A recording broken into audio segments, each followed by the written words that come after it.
My girlfriend demanded, "If you can't afford my lifestyle, step aside for someone who can." I said, "You're absolutely right." I stopped paying her credit card bills instantly.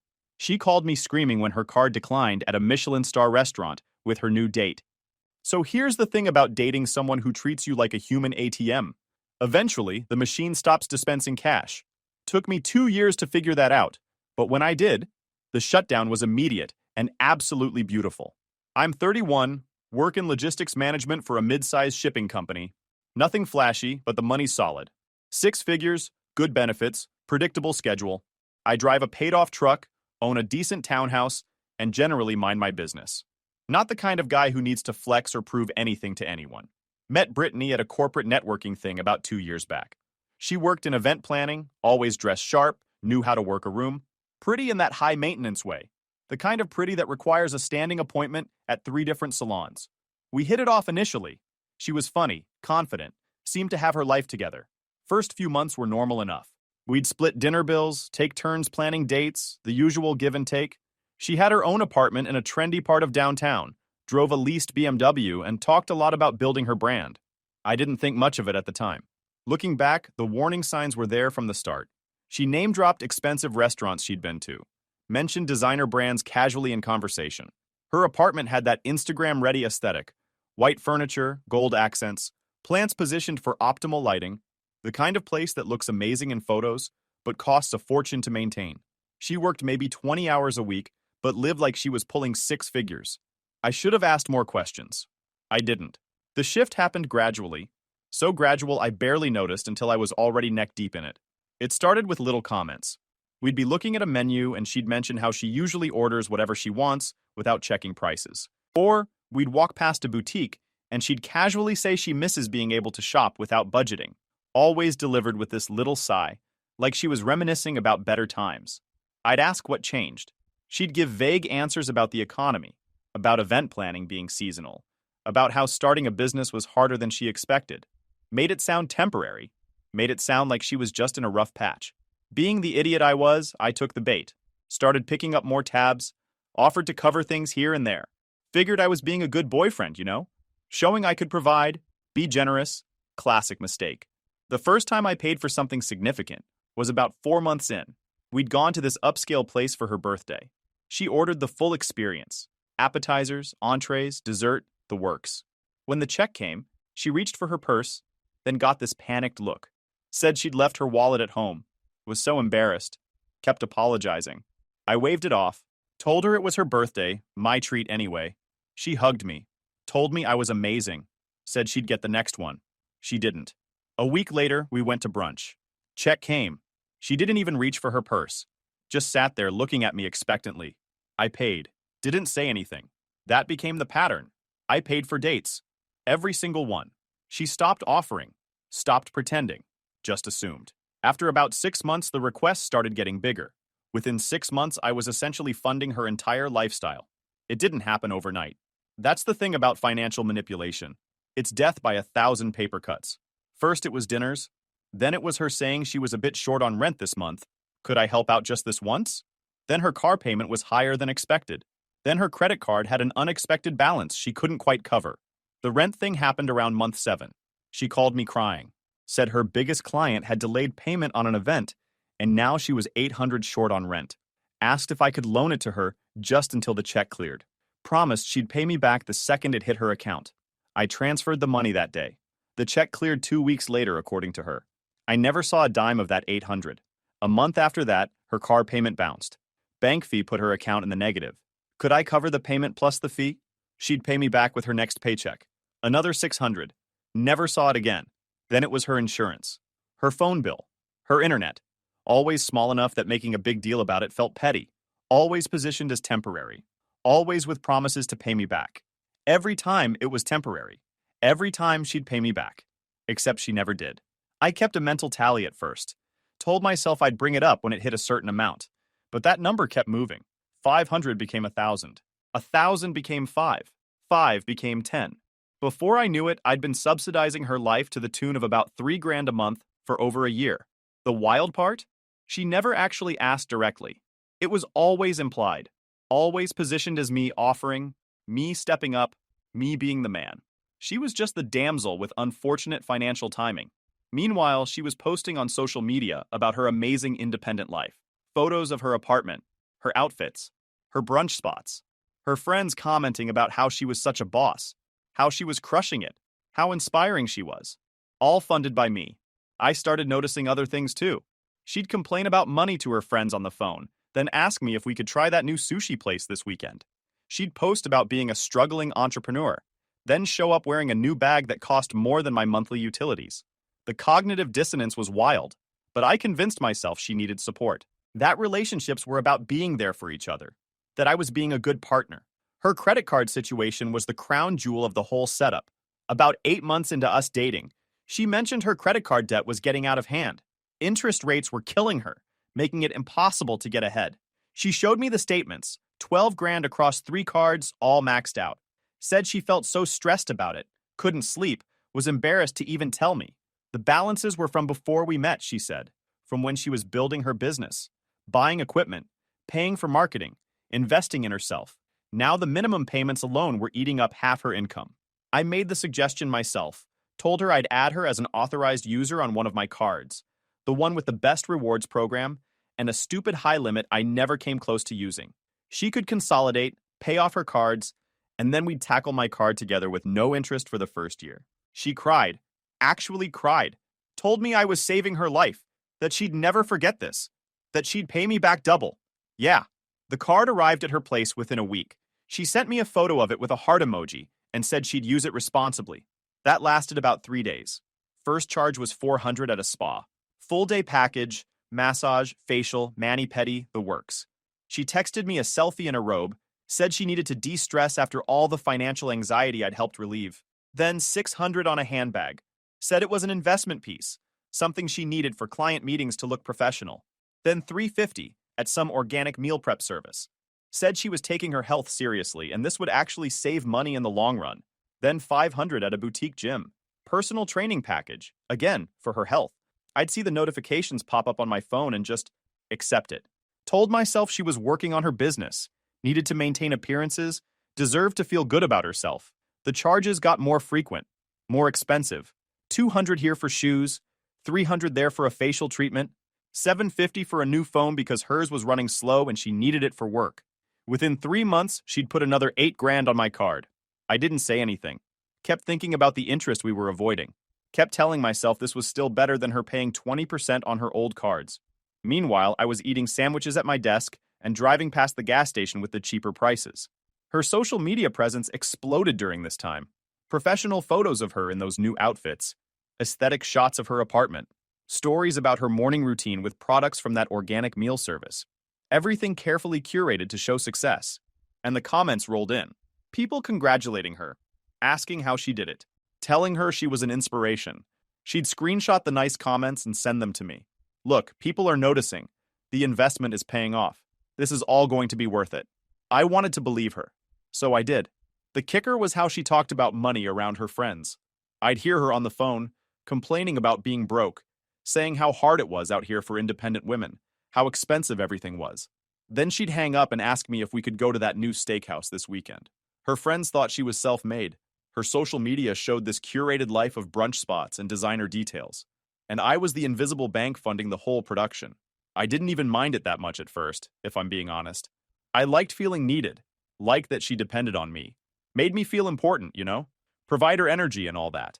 But somewhere along the line, dependence turned into entitlement. She stopped saying thank you, stopped acknowledging that I was covering everything, started treating it like that's just what boyfriends do, started getting annoyed when I'd suggest cheaper alternatives or mention I was trying to save for something. The final straw came on a random Tuesday. We were at her apartment, half watching some show, when she brought up this vacation package she'd seen. 10 days in the Maldives, all-inclusive resort, overwater bungalows, the whole fantasy. I laughed and said something like, yeah, that'd be incredible someday. She didn't laugh. She got this look on her face. Irritated. Like I'd said something offensive. That's when she hit me with it. She said if I couldn't afford to maintain the lifestyle she expected, maybe I should step aside for someone who could. Not even in a heated moment. Not during a fight. Just casual. Matter of fact. Like she was stating an obvious truth. I just stared at her for a second, waiting for the punchline. There wasn't one. She kept going, said she wasn't getting any younger, needed to think about her future, deserved someone who could match her ambitions. Said she'd been patient with me, but maybe we wanted different things. Said she'd been getting attention from other guys, successful guys, and maybe she should explore those options. Then she asked if I understood where she was coming from. I understood perfectly. I told her she was absolutely right, that she deserved someone who could afford her, that I clearly wasn't that guy, that she should definitely pursue those other options. She looked surprised, like she'd been expecting me to panic, to promise I'd do better, to beg her to give me another chance. Instead, I stood up, grabbed my jacket, and told her I'd give her the space to figure out what she wanted. She called after me, saying, "Wait, we should talk about this." She didn't mean it like that. I left anyway, drove home in complete silence. No music, no podcast, nothing. Just me and the sound of my truck and the realization that I'd been played for 2 solid years. Got home, opened my laptop, and started making moves. First thing I did was log into my credit card account, pulled up every transaction she'd made in the past 18 months, exported it all to a spreadsheet, organized it by category. The numbers were worse than I thought. Total damage, $41,863. Not including the cash I'd given her here and there. Not including the rent I'd covered. Not including the random bills I'd paid. Just the credit card. Just the stuff I could document. I sat there looking at that number for a solid 10 minutes. 41 grand. On what? I scrolled through the charges. 8,000 on clothing and accessories. Designer jeans, silk blouses, leather jackets, handbags with price tags that made me nauseous, shoes she wore maybe twice, 4,000 on beauty and wellness, hair appointments every 2 weeks at a place that charged $250 a session, lash extensions, spray tans, facials, manicures, the full maintenance routine required to maintain that Instagram aesthetic, 6,000 on boutique fitness, that personal training package, yoga classes at some trendy studio, Pilates reformer sessions, a meditation retreat that cost more than my monthly mortgage, 5,000 on food delivery and meal services, not groceries, prepared meals from organic delivery services, smoothie subscriptions, supplement packages, 3,000 on random home goods, throw pillows, decorative trays, candles that cost $40 each, plants, artwork, all for that curated apartment aesthetic, 2,000 on photography and content creation, professional photo shoots for her social media, a ring light, a new camera, editing software subscriptions, and the rest? Concerts, girls' trips she went on without me, hotel rooms for staycations, rideshare charges because she didn't want to drive, subscription boxes, random impulse purchases from brands I'd never heard of, not a single charge related to her actual business, not one piece of event planning equipment, no software for managing clients, no marketing materials, nothing. It was all personal, all vanity, all maintaining an image. She'd literally built an entire fake persona funded by my credit line, and she'd had the nerve to tell me I wasn't enough. I didn't get angry. That's the thing that surprised me. I didn't feel rage or betrayal or even hurt. I felt calm, detached, like I was finally seeing clearly after 2 years of walking around in fog. I opened a new document and started typing, drafted a simple message. No emotion, no accusations, just facts. Told her I'd thought about what she said and agreed we wanted different things. Wished her the best. Told her I was removing her as an authorized user from my credit card effective immediately and she should make alternative arrangements for any pending charges. Sent it. Then I logged into my credit card account and deleted her user access. It was 11:47 p.m. on a Tuesday. The most satisfying click of my entire life. Didn't block her number. Didn't unfriend her on social media. Didn't make a scene. Just cut the funding and went to bed. Slept like a rock. Woke up the next morning to 17 missed calls and about 30 texts. All from her. Progression went from confused to annoyed, to angry, to desperate over the course of 6 hours. The early ones were asking what I meant by my message, saying we should talk, saying I was overreacting. The middle ones were accusing me of being petty, saying I was trying to control her, saying this was financial abuse. The later ones were apologizing, saying she didn't mean what she said, saying she loved me, saying we could work through this. I didn't respond to any of them.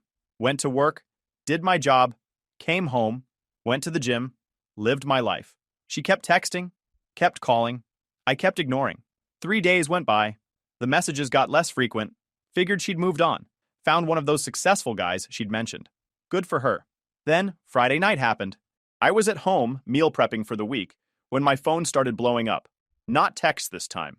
Calls, one after another. I ignored the first two. The third one I picked up. She was screaming. Literally screaming.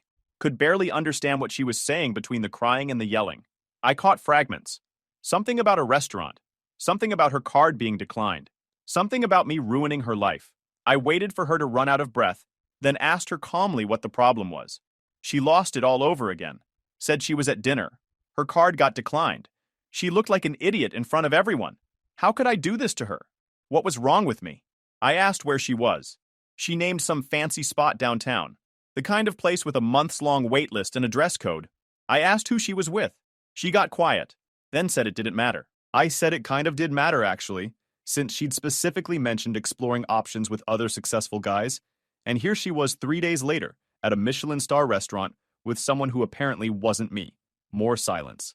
Then she started crying again, said I was being cruel, said she'd made a mistake, said she didn't actually want to break up, said I'd completely misunderstood what she meant. I told her I understood perfectly. She wanted someone who could afford her lifestyle.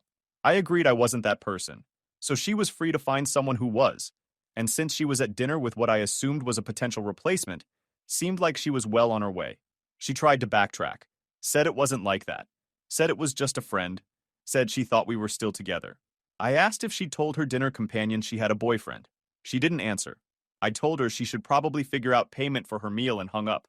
She called back immediately. I declined it. She called again. Declined again.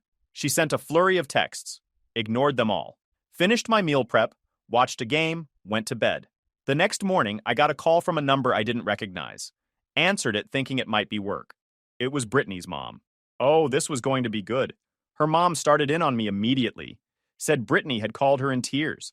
Said I'd humiliated her, abandoned her, left her stranded at a restaurant. Said she didn't raise her daughter to be treated this way.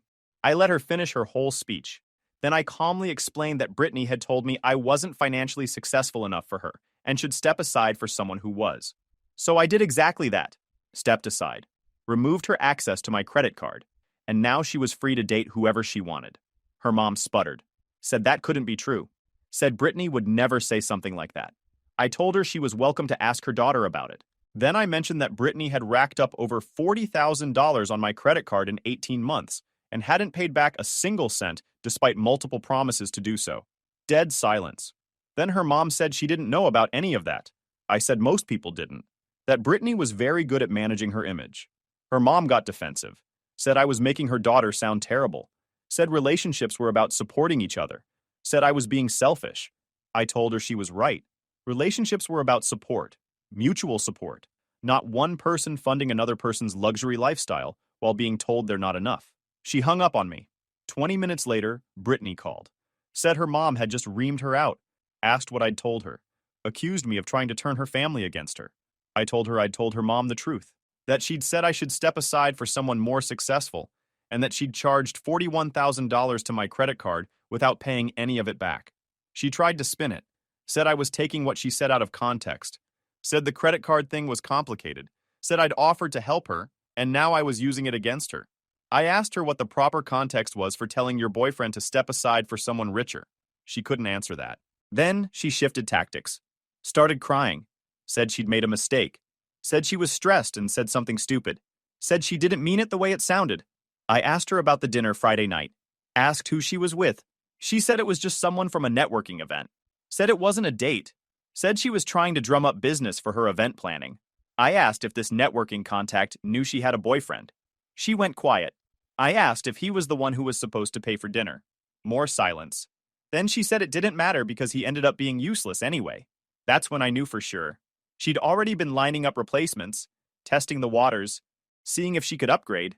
The dinner was absolutely a date, and when her card declined and her date bailed, suddenly I looked pretty good again. I told her we were done. For real this time.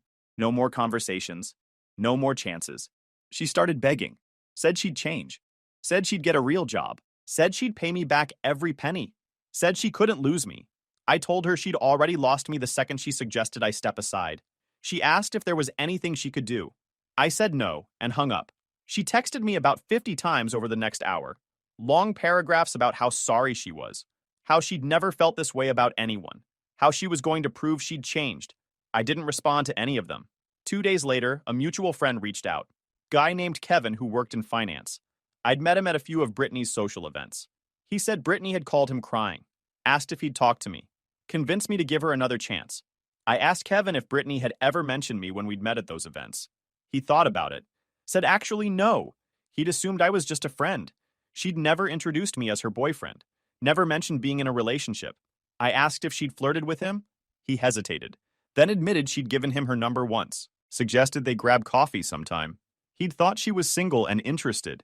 I told him about the credit card debt, about the restaurant incident, about her telling me to step aside. Kevin said he had no idea, said she always seemed really independent, always talked about her business like it was thriving. I said that was the image she sold. Reality was different. He said he wouldn't be reaching out on her behalf anymore. The messages from Brittany kept coming for about a week. Then they slowed down, then stopped completely. I figured that was the end of it. I went about my weekend, didn't hear from Brittany at all on Saturday, figured she was regrouping. Sunday afternoon, I got a long email. It was the apology tour, the full production, 5 paragraphs of regret and promises. Said she'd made a horrible mistake, said she never should have said those things, said she was stressed about money and took it out on me, said she loved me, said she'd do anything to fix this, went into detail about how she'd been reflecting, how she realized she'd been living beyond her means, how she'd been using shopping and appearances to cope with insecurity about her business not taking off the way she'd hoped, said she'd already started looking for stable employment, said she'd contacted a credit counselor, said she was ready to make real changes, ended with her asking if we could meet up and talk, said she owed me a face-to-face conversation at minimum. I read it twice. Then I checked the timestamp. She'd sent it at 2 in the morning, probably after a few hours of crafting and revising, making sure it hit all the right emotional notes. I deleted it, didn't respond, didn't acknowledge it, just deleted it and moved on with my day. The next morning, I got a call from another unknown number. Almost didn't answer, but something made me pick up. It was Brittany's best friend, Amanda. I'd met her maybe a dozen times over the 2 years. She jumped right in, said Brittany was a mess, said she'd never seen her this broken up over a guy, said maybe I should hear her out. I asked Amanda if she'd known about the credit card situation. She said she knew Brittany had some debt, but not the full extent. I asked if she'd ever lent Brittany money. Long pause. Then yeah, a few times. Small amounts. 100 here, 50 there. I asked if Brittany had paid her back. Another pause. Then, no, not yet. I told her to add it to my list of 41,000. Amanda went quiet, then said she didn't realize it was that much. I said most people didn't. That was kind of Brittany's whole strategy. Amanda asked what I meant. I explained the pattern, the gradual escalation, the promises to pay back that never materialized, the positioning of every request as temporary until it became permanent. The whole playbook. Amanda said she felt sick, said she'd been defending Brittany to mutual friends all week, said she'd told people I was being cruel and heartless. I told her she was welcome to her opinion. She apologized, said she was going to have a very different conversation with Brittany than the one she'd planned. She hung up. Monday at work, I got a message from one of Brittany's friends. Girl named Jessica, who I'd met a handful of times at group things. She said she'd heard Brittany and I broke up, said Brittany was devastated, said maybe I should give her another chance, said everyone makes mistakes. I thanked her for reaching out, but said I was good. She pushed back, said Brittany really loved me, said she'd never seen her this upset, said I was being harsh. I told her the whole story, the credit card, the 41 grand, the comment about stepping aside, the Michelin star restaurant with another guy 3 days later. Jessica went quiet, then said she had no idea, said Brittany always made it seem like she paid for everything herself. I said, yeah, that was kind of the point. Jessica apologized for bothering me and said she understood. I worked late that day, came home to find a package on my doorstep. No return address. I opened it cautiously. Inside was a framed photo of Brittany and me from about a year ago. Some event we'd gone to. We looked happy. Below the frame was a handwritten note. Remember when things were good? We can get back there. I promise I'll be different. Please just give me a chance to prove it. B. I stared at it for a minute. Then I put the whole thing in my garage. Didn't throw it away. Didn't display it. Just stored it. Evidence of the whole mess if I ever needed it. The next few weeks were a masterclass in watching someone's carefully constructed facade crumble. Brittany's social media presence took a nosedive. The daily posts of fancy brunches and designer bags stopped. She posted a few vague things about fake people and hard lessons. then basically went dark. I didn't follow her anymore, but mutual friends would occasionally mention things they'd seen. Her apartment got listed for rent. Apparently, she'd been 3 months behind on payments. The landlord had started eviction proceedings. The BMW disappeared from her usual parking spot. Someone said they saw a repo truck towing it away at like 6 in the morning. Her event planning business website went offline. The domain wasn't renewed. Heard through mutual acquaintances that she'd had to move back in with her parents. The downtown apartment was way out of her actual budget. The BMW got repossessed. She'd apparently been living completely beyond her means and using me to bridge the gap. Her event planning business, which I'd always assumed was thriving based on how she talked about it, was basically non-existent. She'd done maybe 3 small events in 2 years. Everything else was smoke and mirrors. The rest was her cobbling together random freelance gigs that barely covered her phone bill. The guy from the restaurant? Apparently, he was some finance bro she'd met on a dating app. Showed up in a nice suit, talked a big game, ordered an expensive bottle, then suggested they split the check when her card declined. She'd called him several times after that night. He'd ghosted her. One of the mutual friends told me Brittany had been on 5 different dating apps in the 2 weeks after we broke up, had been matching with anyone who looked financially successful, meeting up with multiple guys a week. None of them stuck around past the first date once they figured out what she was about. Jessica reached out again about 3 weeks after our first conversation. Said she'd talked to a few other people in Brittany's circle. Turns out she owed money to at least 7 different people. The amounts ranged from $100 to a couple thousand. Nobody had been paid back. Jessica said she'd lent Brittany $300 about 6 months ago. Brittany had said it was for a business expense. Jessica later saw the shoes she'd bought that week. $350. Same amount, same timeline. I heard all this through the grapevine. Didn't seek the information out. Didn't ask. People just volunteered it. Apparently, watching someone's fake life collapse in real time is prime gossip material. About a month after everything went down, Brittany showed up at my place. I was in my garage, working on my truck, when I heard a car pull up. Looked over and saw her getting out of what I assumed was her mom's sedan. Older model. Nothing like the BMW she used to drive. She looked different. No makeup. Hair in a ponytail. Wearing jeans and a regular t-shirt. None of the usual production. For the first time in 2 years, she looked like a normal person instead of an Instagram filter. I didn't say anything. Just stood there, wrench in hand, waiting. She stood by the car for a second, like she was gathering courage. Then walked over. Started with another apology. Said she'd been doing a lot of thinking. Said she realized how badly she'd messed up. Said she took me for granted. Said she was sorry. I nodded. Didn't interrupt. Just let her talk. She said she'd moved back in with her parents. Said she'd been applying for jobs. Said she'd canceled all her subscriptions and memberships. Said she was living differently now. I asked if she'd paid back any of the people she owed money to. She looked down. Said she was working on it. Said she was broke right now, but as soon as she got a job, that was her first priority. I asked how many people there were. She hesitated, then said she wasn't sure. Maybe 10 or 12 if you counted everyone. I asked how much total. She didn't want to answer. I waited. Finally, she said probably around 50,000, maybe a bit more. So it wasn't just me. I was just the biggest mark. She said she wanted to make things right. Asked if there was any way I'd consider giving her another chance. I asked her a simple question. Asked if she'd actually changed or if she was just out of options. She got tears in her eyes. Said that wasn't fair. I said it was completely fair. Said when she had access to my money and thought she could do better, she told me to step aside. Now that the money was gone and the replacement didn't work out, suddenly she realized what we had. Asked her how that was supposed to make me feel. She said she understood why I was angry, but people make mistakes. I told her she was right. People do make mistakes. And I made mine by funding her lifestyle for 2 years, while she shopped around for someone better. She started crying harder. Said she never cheated. Said that dinner was just dinner. Said I was blowing everything out of proportion. I told her even if I believed that, which I didn't, the fundamental problem remained. She saw me as a financial resource, not a partner. And the second she thought she could upgrade, she tried to.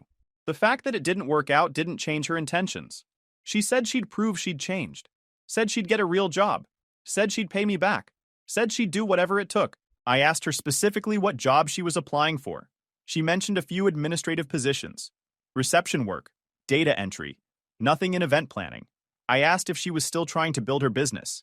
She said no. Said she'd accepted it wasn't happening. Said she needed stability. I asked when that realization hit. She said after I cut her off. After everything fell apart. after she couldn't maintain the lifestyle anymore. So she didn't change because she wanted to. She changed because she had to. I told her I believed she'd try, but trying wasn't enough. Said I spent 2 years being her safety net, and I was done with that role. She asked if there was anything she could say that would change my mind. I told her no. She stood there for a minute, crying, then finally walked back to her car and left. Didn't hear from her again after that. Changed my number a week later just to be sure. Updated my address with anything that mattered. Basically scrubbed her from my life. 3 months later, I was at the grocery store when I spotted her mom in the checkout line. She saw me at the same time. Her face went red. For a second, I thought she might just pretend she didn't notice me. But instead, she walked over. Apologized. Said she'd talked to Brittany more after our phone call. Said she had no idea how bad things had gotten. Said Brittany had been lying to her too, telling her parents she was doing great financially when she was actually drowning. I told her I appreciated her saying that. She asked if Brittany had reached out to pay me back yet. I said no. She nodded like she'd expected that answer. Then she handed me a check, $2,000. Said it wasn't much compared to what Brittany owed me, but it was what she could manage. Said she felt partially responsible for raising someone who thought that behavior was acceptable. I tried to refuse it. She insisted. Said it would help her sleep better at night. I took the check. Thanked her. We went our separate ways. Never cashed it. Felt weird taking money from her mom, but I kept it. Reminder that at least one person in that family had some accountability. Around the same time, I got a friend request on social media from the finance bro. Yeah, the guy from the restaurant. Accepted it out of curiosity. He messaged me immediately. Said he'd heard my name come up in conversation with Brittany and put two and two together. Said he wanted to give me a heads up that she'd been trying to get back in touch with him, asking if he wanted to try again, saying she'd handled her financial situation. I asked why he was telling me this. He said because she'd tried to get him to pay off her credit card debt on their second date. Literally asked him if he'd be willing to help her out as an investment in their future together. They'd known each other for 8 days. He said he figured if she was doing that to him, she'd probably done worse to me. I confirmed that was accurate. He said he'd blocked her after that but wanted to warn me in case she circled back around. I told him I'd already handled it, but appreciated the heads up. We ended up getting a drink the following week. Turns out he was a decent guy. Just had the misfortune of matching with her on an app. We compared notes. Apparently her whole approach was identical. Play up the struggling independent woman angle. Mention financial stress casually. Then escalate to direct asks once she thought the hook was set. He'd matched with her 3 weeks after our breakup. She'd already been testing the waters while we were still together. That tracking made sense with the timeline. 2 weeks after that, Jessica reached out again. Said she felt bad about how everything went down. Said she'd been thinking about our conversation and realized she'd seen red flags with Brittany for a while, but ignored them because they were friends. Then she asked if I wanted to meet up. We got coffee. She apologized for pushing me to give Brittany another chance without knowing the full story. Said she'd actually lent Brittany money a few times over the years and never been paid back either. Small amounts, couple hundred here and there, but still. She said after everything came out, she'd started asking around. Turned out Brittany owed money to at least 4 other people in her social circle. Nobody wanted to say anything because it felt petty, but once one person mentioned it, everyone else chimed in. Jessica had cut her off completely. Said most of their mutual friends had done the same. I asked where Brittany ended up. Jessica said she'd moved 2 states over, got some entry-level job, was apparently dating someone new already, some guy she'd met online. Jessica had seen it on social media before Brittany blocked her. I asked what prompted the block. Jessica said she'd commented on one of Brittany's posts, asking when she planned to pay people back. Brittany deleted the comment, sent her a long message about betrayal and negativity, then blocked her. We ended up hanging out a few more times after that. Nothing romantic, just became actual friends. She introduced me to her social circle.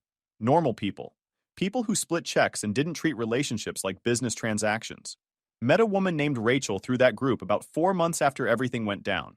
She worked in education, drove a practical car, lived in a modest apartment. On our first date, she paid for her half before I could even offer. Second date, she insisted on getting the whole check since I'd driven. When I told her about the Brittany situation, not in detail, just that I'd gotten out of something that wasn't healthy, she said she'd been in similar situations before and understood why people build walls. We've been seeing each other for 3 months now. She's never once asked me to pay for something of hers. Never hinted at financial stress. Never treated me like an ATM with legs. Last week, I logged into my credit card account and made the final payment on Brittany's debt, $41,863. Took me 14 months to clear it. Guys, we are so close to hit 100,000 subscribers on this channel. If you are not subscribed to the channel, please consider subscribing. It really helps hit that 100,000 mark. Thanks for making this dream come true.